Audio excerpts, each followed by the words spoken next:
Sana kez yurttaşlar, podpisçiler bugün Xudo qalasa yana bir navbatdagi sodamiz 2023 ishlab chiqarilgan mexanik korobka, 4 yumshoq balon, zo'r chexol, polik, radarlarni tayyorladi. Urganch shahridan yana Xudo qalasa Baxtiyor onamiz gapda ekan. Bular albatta kelib, ustalarni ko'rsatib, xolab, teshib ketirib mashinani afayna qilib berdik hozir Xudo qalasa. Naq pula bo'ldi sodamiz. Esa yine ağa Baxtiyor təbriklaymiz. Razımız sağ bizden sodadan.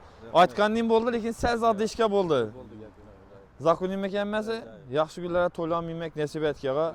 Endi yil izi ulayıb, izindən biz sürüb, Xudo qalasa Kaptiyon malin bilan bitirib o'tish nasib etki. Doğru jiyan, yaktı mı? Malades. Aziz yurttaşlar, kelaversa avtosentr salonimiz Xudo qalasa yine mijozlarimiz uchun muvaffaq ochiq. Notarius, bank, nömer xizmatlardan şöyle bitkazib beramiz. Aksiyada chiroyli mashinalarimiz ko'p, Damas, Cobalt, Gentra kelsangiz, Xudo qalasa chiroyli skidka etib beramiz. Bugun sana 2025-yil 3-noyabr. Asaga yana bir tabriklaymiz. Razımız saxı.